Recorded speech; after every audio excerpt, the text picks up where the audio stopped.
भाद्रपद की शुक्ल पक्ष की चतुर्दशी को अनंत चतुर्दशी का व्रत किया जाता है। इस दिन भगवान विष्णु की पूजा अर्चना के बाद अनंत सूत्र बांधा जाता है। इस व्रत से जुड़ी एक लोक कथा है। पौराणिक ग्रंथों के अनुसार प्राचीन समय में सुमंत नाम के एक ऋषि हुआ करते थे। उनकी पत्नी का नाम था दीक्षा। विवाह के कुछ समय के पश्चात दीक्षा ने एक सुंदर कन्या को जन्म दिया, जिसका नाम रखा गया सुशीला। लेकिन कुछ ही समय के पश्चात सुशीला के सिर से मां का साया उठ गया। अब ऋषि को बच्ची के लालन पालन की चिंता होने लगी, तो उन्होंने दूसरा विवाह करने का निर्णय लिया। उनकी दूसरी पत्नी और सुशीला की सौतेली मां का नाम कर्कशा था। वह अपने नाम की तरह ही स्वभाव से भी कर्कश थी।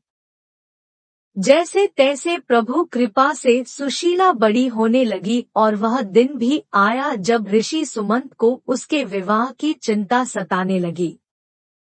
काफी प्रयासों के पश्चात कौंडिन्य ऋषि से सुशीला का विवाह संपन्न हुआ। लेकिन यहाँ भी सुशीला को दरिद्रता का ही सामना करना पड़ा। उन्हें जंगलों में भटकना पड़ रहा था। एक दिन उन्होंने देखा कि कुछ लोग अनंत भगवान की पूजा कर रहे हैं और हाथ में अनंत रक्षा सूत्र भी बांध रहे हैं।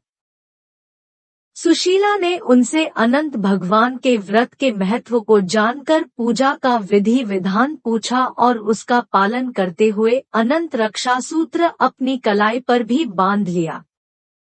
देखते ही देखते उनके दिन फिरने लगे। कौंडिन्य ऋषि में अहंकार आ गया कि यह सब उन्होंने अपनी मेहनत से निर्मित किया है।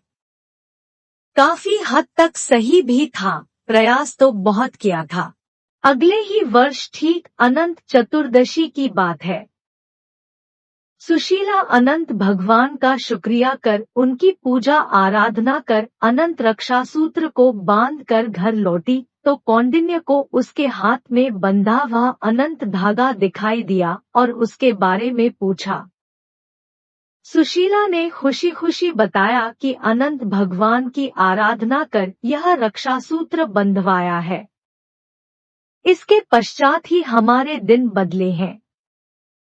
इस पर कौंडिन्य खुद को अपमानित महसूस करने लगे कि उनकी मेहनत का श्रेय सुशीला अपनी पूजा को दे रही है।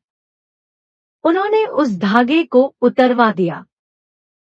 इससे अनंत भगवान रुष्ट हो गए और देखते ही देखते कौंडिन्य अर्श से फर्श पर आ गिरे।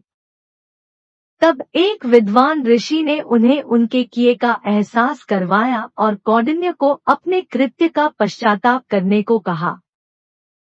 लगातार 14 वर्षों तक उन्होंने अनंत चतुर्दशी का उपवास रखा। उसके पश्चात भगवान श्री हरि प्रसन्न हुए और कौंडिन्य व सुशीला फिर से सुखपूर्वक रहने लगे। तो दोस्तों, ये थी अनंत चतुर्दशी की कहानी।